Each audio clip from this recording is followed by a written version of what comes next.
Log into your Make.com account. On the left-hand menu, click Scenarios. Then click Create a new scenario.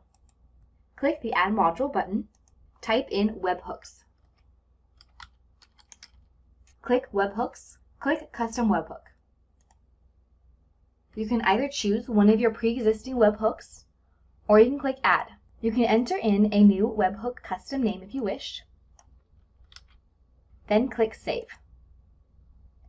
Click Copy Address to Clipboard. This will copy the webhook URL to your clipboard. Then go to the pipeline in your system that has a stage you want to put this webhook into. Click the three dots on this stage.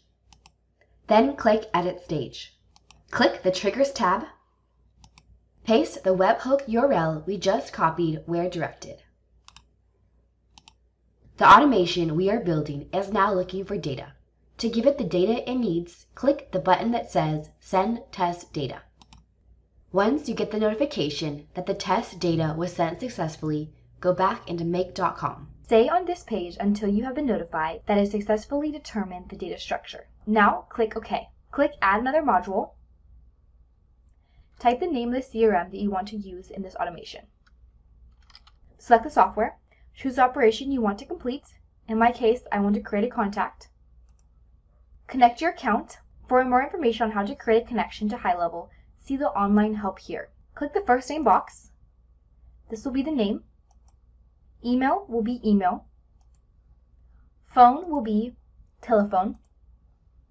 The rest of the fields you can fill out if you wish. If you want a tag added to every new contact, select the tag that you wish to add. Read through the extra options and select and fill in if you wish. When you're ready to test this new make, click OK. To test, click Run Once. Then go back into your pipeline. Click the button again that says Send Test Data.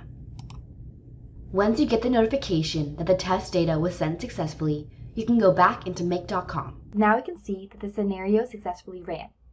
So if we checked into our CRM, we can see that a contact has been created. We can see that the phone and email and the tag was successfully added. We can confirm that this scenario was made correctly. So we can go back into Make, and then when you're ready, you can toggle on the scheduling button so this will run immediately as the data arrives.